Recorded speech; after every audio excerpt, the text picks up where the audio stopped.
pagdating sa pinaka-sexy sa sexy sa lahat ng entertainment editors and producers dito po sa Reliance Street, corner Mandaluyong. Ito na po ang ating Tito Von Belenario. Parang pang-German yung pangalan niya, no? Oo. Von Belenario. Grabe naman, lunes naman, Lodi Denise, inuuto nyo naman ako. Yes, anyway, happy Monday, Lodi Denise. At syempre, no, dahil fresh start tayo this week, syempre, ibabalita na namin sa inyo ang mga may init na storya sa mundo ng entertainment. At ito, unang-una na nga riyan, Lord and Denise, it's official. Magbabalik na ang tambalang Catherine Bernardo at Alden Richards through their sequel movie. No? Ito nga yung Hello, Love Again. Ito yung sequel movie nila ng Hello, Love, Goodbye. So ito na nga, no, inanunsyo na nga yung pagbabalik tambalan nila kahapon sa event ng Star Cinema.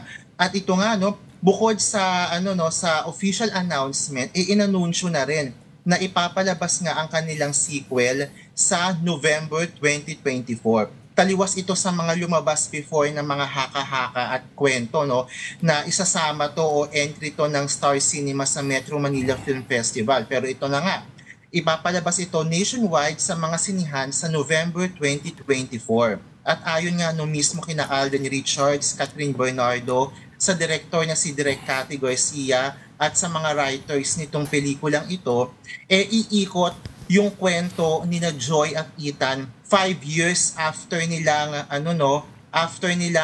pansamantalang maghiwalay dun sa Hello, Love, Goodbye.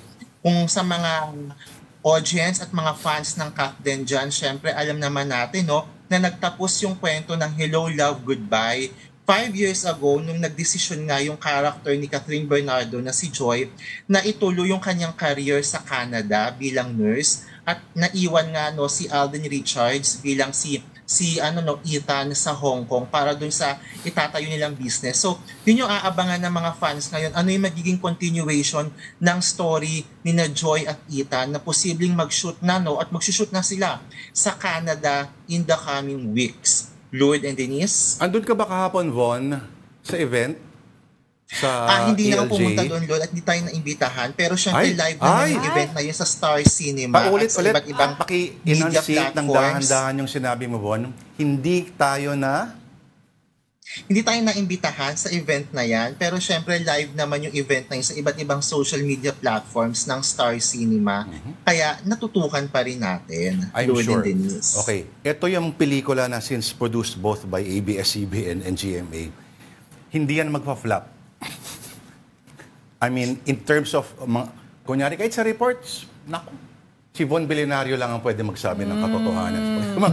Marami nga nagsasabi, Lord Go. and Denise, maraming nagulat na hindi ito isinama sa MMFF. Pero marami rin natuwa kasi nga, malaki na rin yung, yung paniniwala nila na kahit hindi pa to isama sa MMFF, sure na magiging big hit ito dahil nga considering na it's Catherine and Alden movie, tapos yung first nilang pagtatambal, yung Hello, Love, Goodbye, ay sobrang naging box office success.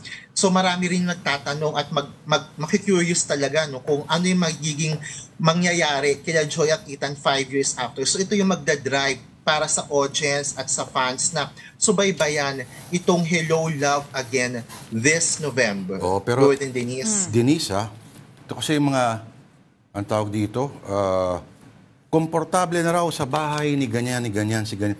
So itong mga paalog na kesyo, sino raw naliligaw? Si Jericho. Or si Alden. At may pangatlo pa. Sino isa? Sino isa, Von? Tatlo yung pinagpipilian, di ba? May isa pa. Hindi, Jericho at Alden lang. Sino yung pangatlo? Nga pala, oo. Pero, itaga. So, lahat ito, mga past na mga ingay, parang lalabas, parang pang-support lang siya. Kasi may forthcoming project pala. So, parang hindi organic. Well, kung sa point of view ng mga bashers at hindi nila taga-suporta, magmumukha talagang pang-promo lang itong itong pagiging malapit nga ni na Catherine Bernardo at Alden Richards on a personal level. Kasi nga, sunod-sunod din yung mga events sa buhay ni Catherine na talagang uma-attend o pumupunta itong si Alden sa kanilang bahay o sa mga birthday party, etc. etc. Pero para sa mga fans nitong dalawang to, syempre talaga naman makikita nila yung spark at yung talagang on a different level na yung personal relationship nila Catherine at Alden. Ito nga, nagsasabi rin sila Direk Cathy Garcia at saka yung mga creatives at kahit itong sila Cat at Alden na nagsusorry sila dahil hindi pa nga talaga nila totally masabi kung talagang on the go na ito at hinihintay nila yung management. So ito na nga, on the go na ito at sinabi rin naman ni Alden sa kanyang mga recent interview na kung ano mang meron sa kanila ni Catherine ay gusto niya na ma-maintain lang ito on a personal level. Parang ayaw na niya masyado siyang i-publicize pa o bigyan ng ingay sa mainstream o sa social media. Kung ano man yung meron sa kanila, ay gusto niya sa kanya na lang yun. Si Catherine naman, pag tinatanong din ng press sa mga previous events, tikom yung bibig o kaya naman hihila agad ng mga organizer, ng mga handlers. So aabangan natin kung ano nga ba talaga yung status na talaga nila Alden Richards at Catherine Bernardo in the coming months or after maipalabas itong movie na ito, Lloyd and Denise. In short, Charos. Pero yung susunod natin pag-uusapan, Von, no? Walang kaduda-duda ang status dahil ikinasal na. Correct. Ito nga, talaga namang ikinasal na officially itong sina Nash Aguas at Mika de la Cruz sa sa Tagaytay nitong nakaraang weekend.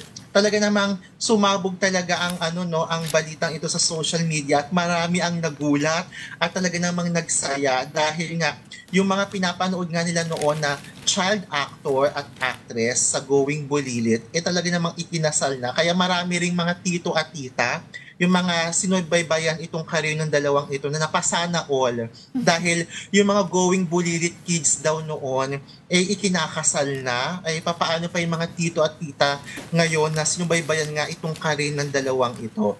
Siyempre, sumikat at nagkakilala sina Nash at Mika sa Kiddy Gag show nga na Going Bulilit almost more than 10-20 years ago na, at naging official sila noong 2018. So itong sila Nash at Mika, talagang matagal na itong magkakilala. Mga bata pa to, I think mga 8, 9, 10 years old, magkaibigan at magkasama na talaga to. Kaya naman, sobrang strong din yung relationship ng dalawang to. At marami ring mga fans at mga netizen ang natutuwa dahil for the past year since they became official as couple, sobrang low-key ng relationship nitong dalawang to. Hindi sila maingay sa social media, hindi sila palagawa ng gimmick, etc. Kaya marami rin ang natuwa and at the same time nagulat dahil nga kinasal na itong sina Nash at Mika, Lloyd and Denise. Baka yan ang sekreto, no? Oh. Yung maintain mo lang sa swabe lang, hindi yung masyadong putok na putok. Hindi mo naman kailangan i-display o mag-announce ng mag-profess ng iyong pag-ibig all the time. Dahil kapag naghiwalay, masakit. Dahil pag maraming naghiwalay, buburahin. ang hirap magbura. Iba-ibang social media platforms pa. Alam mo, dapat may function yung mga, di ba, mga SOCMED platforms ang ganun. Parang delete. Pero mabalik tayo doon sa Hello Grab Goodbye. Hello, ano yan? Hello Love Again. Hello Love Again. So, ang nag-end kasi yun, parang mag-start siya ng bagong kwento sa Canada. So, nakita ko yung parang mukhang totoong-totoo, no? Mukhang hindi green screen or blue screen na nasa snow sila. Mukhang Canada talaga sila magsisimula at hindi naman siguro sa mga Iceland or mga northern Scandinavian countries. Doon sa teaser na countries. ipinalabas ng Star Cinema, makikita doon, bukod sa mismong teaser featuring Catherine and Alden, may mga behind the scene na nag-ocular talaga yung team, yung creatives, sila Direk Cathy Garcia, doon sa sa ilang parts ng Canada. So talagang yun, tuloy na ang shoot nila Catherine, Alden at ng team sa Canada. Kasi yun din naman talaga yung naiwang storya sa Hello Love Goodbye 5 years ago. Talagang makikita at mapapanood talaga doon na gusto talagang ituloy ni Catherine yung character niya, no, na si Joy, yung pagiging nurse sa Canada. So yan yung aabangan. Mukhang susunod doon yung character ni Ethan, ni Alden Richards, or kung ano mang mangyayari. So yan yung mga aabangan ng fans dito nga sa Hello, Love Again. Aabangan nila parang revenge movie raw to. Revenge in the sense na once ang record niya, the highest grossing Filipino movie of all time, tinalo ng Rewind. At ngayon mukhang balak taasan pa yung kinita ng Rewind. So, kung ito matatalo ba niya, abangan natin yan. Ano yung next topic on the list, Ms. Denise? Ano pa? Yung kay What's Wrong with Secretary Kim? Correct. Anong balita? Yan, Lloyd and Denise talaga namang on the go na rin sa Free TV, lalo-lalo na sa TV5. Ito nga, What's Wrong with Secretary Kim, the local adaptation na pinagbibidahan nga no, nila Paolo Avellino at Kim Chu. Siyempre, no, una itong napanood sa streaming platforms na View, pero this time, mapapanood na ito ng mga fans ng hashtag #KimPao sa Free TV starting this weekend. No? Siyempre, sa TV5, no, Sabado at Linggo, alas 8 at 8:15 ng gabi sa TV5. So, siyempre, umiikot dito yung kwento ng pagiging secretary ng character ni Kim Chu sa isang big boss ng malaking kumpanya na played by Paolo Avellino o si BMC. At syempre galing nga ito sa sikat na Korean adaptation o Korean series na ipinalabas noong 2018. So kung marami ang kinilig dito nga at laging trending yung mga snippets at clips nitong What's Wrong with Secretary Kim nung pinapalabas sa streaming platform, na kung mas malaki yung chance na maraming Kim Pao ang kikiligin dahil available na nga sa Free TV starting this weekend sa TV5 itong What's Wrong with Secretary Kim. Lloyd and Denise? Wala bang team song yun na pwede natin ihirit kay Tito Von? Ay, Tito Von, Monday na Monday, pasayahin mo naman kami at lahat na nanonood sa atin. Wala, bawi na lang tayo sa Friday para good tagal! vibes weekend. Si Sir Patrick Paes yata hindi makakahantay ng ganong katagal, di ba, sir? Nakaabang sa'yo, nakatingin sa screen. Naku, parang wala kasi siya masyadong team song. So, lipat na tayo sa next story. From meron pa ba? one local adaptation to another. Ito na official na nga na inanunsyo ang pagkakaroon ng local adaptation ng isa pang sikat na Korean series. Ito nga, It's Okay to Not Be Okay. And this time, pagbibidahan niya ni Ann Curtis, Carlo Aquino at Joshua Garcia. Siyempre, naimbitahan tayo sa special announcement na yan at makikita talaga yung excitement sa tatlong cast na ito, no? Itong sina Ann, si Carlo at si Joshua para nga dito sa local adaptation ng hit Korean series na yan. Siyempre, para sa mga fans nito ng Korean series, alam nyo na umiikot ang kwento o ang tema ng series na ito sa mental health. Kaya naman challenging para sa mga bida na sina Ann, Joshua at Carlo kung paano nila bibigyan ng local flavor at local twist ito nga sikat na Korean series na ikwento nga ni Ano dito sa nakaraang event na sobrang favorite niya itong It's Okay to Not Be Okay at talagang siya mismo yung nag-request sa kanyang management sa Viva na sana kung may local adaptation siya yung gumawa o siya yung maging bidang babae. At ito nga natupad nga yata itong wish niya dahil siya yung napili for this local adaptation. At sa kabuuan magkakaroon pa ng iba't ibang workshop, immersion at storycon itong cast at creatives ng It's Okay to Not Be Okay at sisimulan nila yung production maybe a few weeks or a few months from now. Wala pang masyadong detalye para dyan. Ano nga ba yung kwento ulit nung It's Okay Not to Be Okay? Okay. Yung kwento ng It's Okay to Not Be Okay, parang yung bidang lalaki nag-work siya sa isang psychiatric ward at meron siyang kapatid na special child. So ito nga for the local adaptation, yung bidang lalaki gagampanan ni Joshua Garcia. So magiging kapatid niya rito si Carlo Aquino na may special condition at itong si Ann Curtis, yung bidang babae ay meron din siyang antisocial personality disorder at isa siyang author.